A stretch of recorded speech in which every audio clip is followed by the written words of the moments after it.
Hey there, Cubers. My name is Plus2, and welcome back to another episode on the EnderEye server. This is episode 3, and today we are working on more base stuff.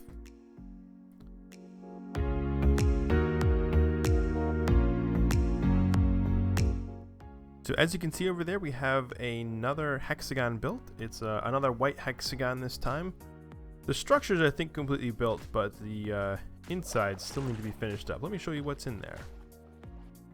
I have started working on the beginnings of a sheep wool farm. And actually, as I'm working on this, there was a comment left on my last video by the actual server admin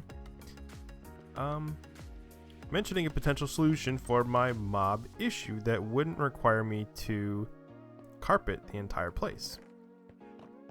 What he reminded me of is that there's a hard cap for the number of mobs that can be spawned around any given player. He implements these limits for server performance reasons to make sure that the mobs are split evenly between all the players that are online without causing too many performance issues for the server. And that cap is set at 25. So any one player can have 25 hostile mobs spawned around them at any point. Oh. Now, what that means is that if I were to, let's say, make a hexagon and trap 25 zombies in there, give them all items or name tags or something to make it so that they didn't ever despawn, the game just wouldn't be able to spawn any more hostile mobs around me at all. I wouldn't have to put down string, I wouldn't have to put down wool, I wouldn't have to light the whole place up. I could just not worry about it. Now, that would, I'm assuming, absolutely ruin my spider or cave spider spawner down below. But as I said, I really only use that for string at all in the first place. And if I go this route, I wouldn't need string, so I don't see that really is that big of an issue. As I said, I have the other zombie spawner that's away on an island over that way, so I think if I'm over there, I think the zombies being outside of the render distance, like outside of the render distance around me, I think I'd be able to spawn zombies over there just fine. So I'm definitely going to be looking into doing that. That's probably something I'm going to try to do this episode here, is to at least figure out what I want to do for that. But I also still think I want to do the wool farm and put some wool down over by the villager area, because this area of the base isn't really going to be the main area where I'm at. I'm just kind of building outwards, and if I put carpet down within a certain block limit of all of these villagers here, then I can prevent the iron golem from spawning wherever I carpet, and I can still somewhat convert this into a respectable iron farm. And I wouldn't have to really put carpet down out very far at all. I'll have to check the exact distance of how far away an iron golem could spawn. But if they're all in there, I would probably only have to do like this hexagon and this one and just the outside of this one. Well, the top two, but this one's not finished yet. Actually, that might be finished. We're getting a lot of bone meal at this point. I don't know. We'll have to see. I might not need to add any more to that now that I think about it. Anyway, yeah, I wouldn't have to really put carpet down on too many things, at least if I didn't expand out this way. If I put another hexagon here, I would definitely have to carpet that hexagon, but I think that might not be a bad idea. So yeah, I think the things on the docket for this episode are going to be the sheep farm for the wool and a zombie room, I guess. I don't know. Also, that would kind of ruin any hopes of doing any kind of a hostile mob farm in this area. I don't know. I'm gonna have to give it some more thought. But at the very least, we're gonna start working on this sheep wool farm. Okay, that was it. I'll be back. All right, guys, checking back in here. It's actually the next day, and I've made a good bit of progress here. So this is the wool farm now, and it's a fairly simple design, and I only went with the 4 colors of wool that I would actually need here. I toyed with the idea of doing a section for every color of wool, but I just don't need that at this point, so it just seemed like a huge waste of time. And I actually got this up and running in a reasonably short amount of time. I'm pretty happy with how quickly this all came together, and it all works really well. Each color of wool has 5 sheep that are growing that kind of wool, so we actually have probably more wool than we'll ever need of each color. But that's fine. That's kind of the whole point of Minecraft, right? So this room is completely finished. Super happy with it. And then I also wanted to show you guys this over here. A project I've been putting off for quite some time. Is the actual the flower farm to create the dyes. And I haven't actually tested this yet. I figured it'd be fun to test it online. Actually, I know it's not going to work how I want it to right off the bat. And I guess I'll kind of explain it a little bit. This is just a quick system that I threw together here. I'm sure there's much easier ways to have accomplished this. But basically I have 2 hoppers and a water stream up there where the bone meal will come in. This hopper on this side, the first hopper that they'll run into, is actually set up so that when this dropper don't do that. When this dropper puts out a signal of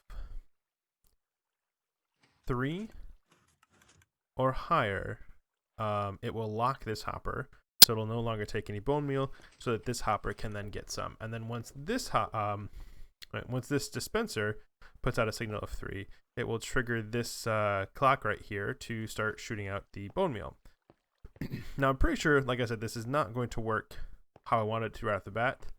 My intention with setting the signals to make them reach up to level 3 before activating the system was to have it so that they wouldn't be going on and off and on and off and on and off all the time.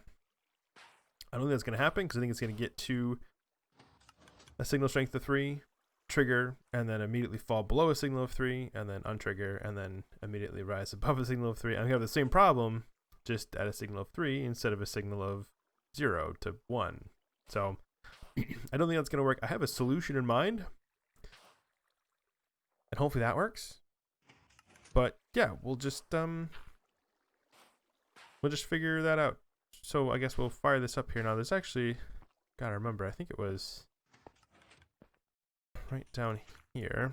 I deactivated this system here by, I think, removing that. Yes. That. There it goes. Yeah, there we go. Okay. So that, yep, that is feeding bone meal into these dispensers now, into that one. And yeah, this one's not really getting any. It is getting, oh, did it lock? Is that what just happened there? I think, yes, that locked. Okay.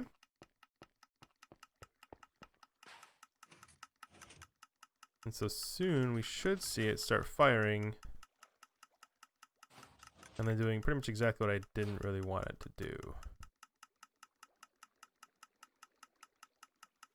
Maybe? No? Did I mess something up? Oh, nope, there it goes.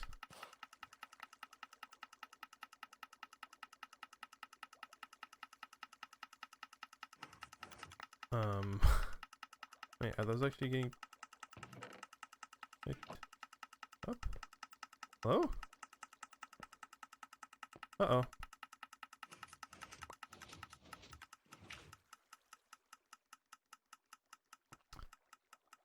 Are these minecarts too low? I thought you could put minecarts on these and take away the rails. Maybe you can't do that?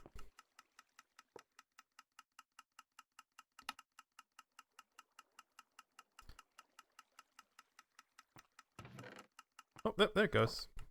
Huh. For some reason I thought you could just put minecarts on them. Put minecarts on the rails, take the rails out from underneath, and it would still collect from above it, but I guess not. Alright, that works fine. And actually, I think this works okay.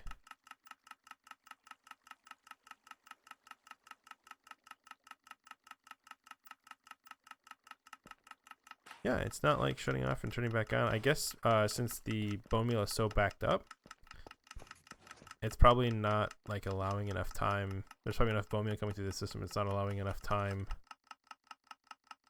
for it to actually dip below the signal strength of 3. So that's fine. And we have, yeah, all kinds of red and yellow dye coming in from here. So that's perfect. All right, I guess I don't need to change that at all.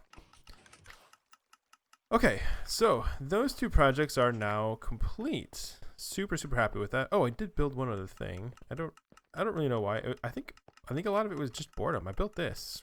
I have no idea what to do with this. I guess I might use this for the mob trap area, but I don't know. Maybe. Or I might just leave it as a flat hexagon like I was talking about before. I don't know. But anyway, I'm going to cut away here and we'll work on the mob trap, where I trap up to 25 mobs to prevent toss mobs from spawning around here. And that is going to be the next project. And I am really excited about it because I'm getting really tired of having mobs around here. So yeah, I will cut away here and come back when I have some progress on that.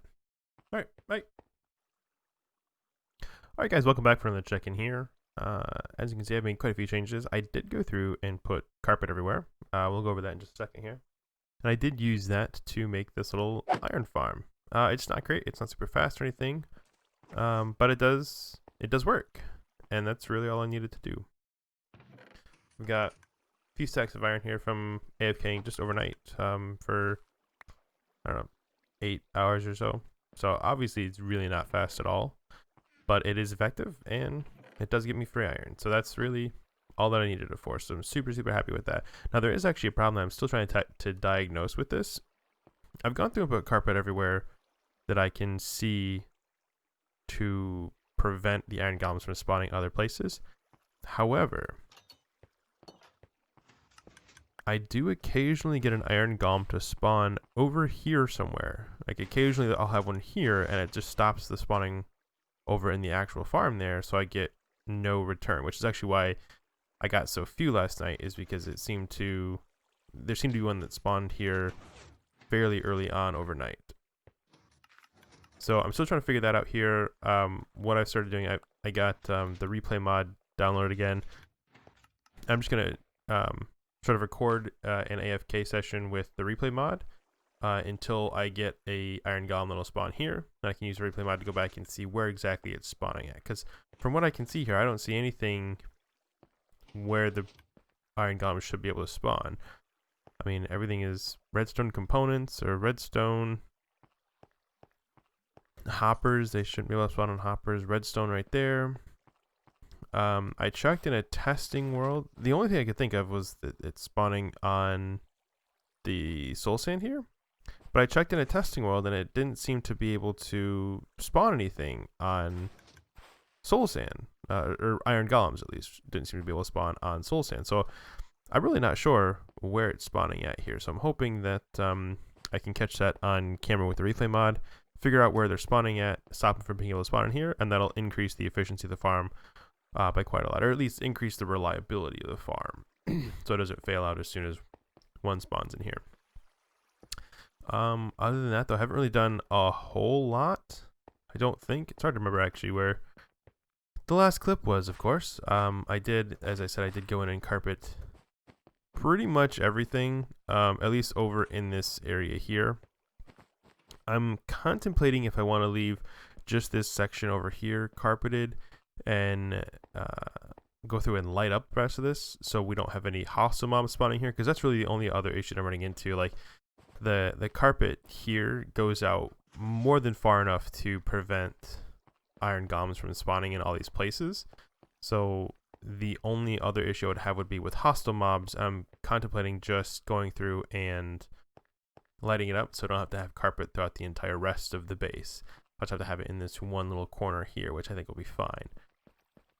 Hey guys, so I'm actually going back through and editing this episode right now, and I realized when I'm watching this back that I cut out a whole sort of internal monologue decision process here that I didn't really explain at all in the episode. I was going from saying that I was going to be working on that mob trap to then talking about lighting up the base and possibly carpeting it to prevent mobs from spawning again without discussing the change in concept there. So the original idea of creating a mob room that I could have that would prevent hostile mobs from spawning other places because of the mob cap we have is a great idea, but it has a lot of flaws that come along with it.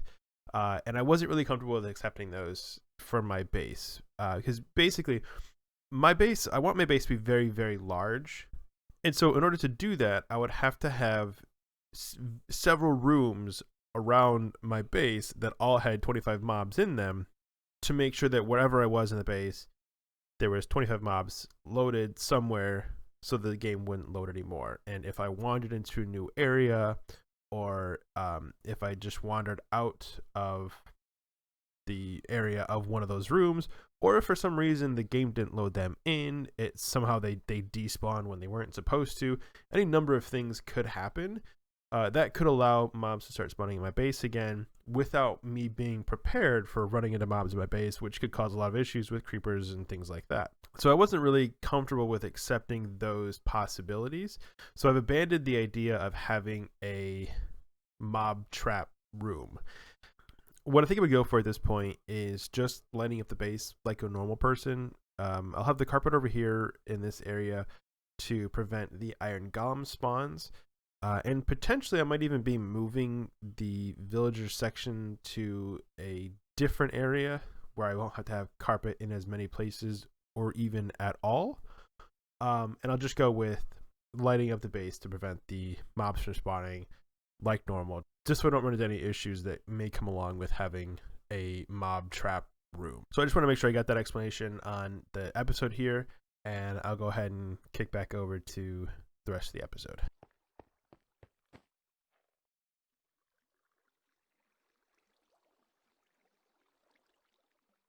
Oh! It happened right there! Iron golems can spawn on pistons? Are you kidding me? Can I put carpet on pistons? Are you... I can't believe that happened right there, right in front of me. That's awesome. Alright. Oh, okay. Oh.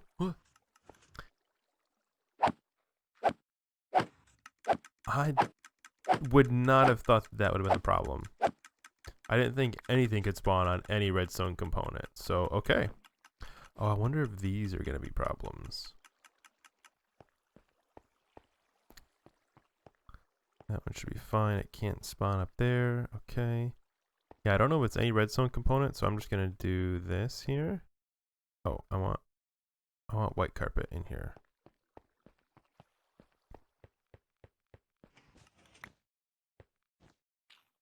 I'll put one there just to be safe.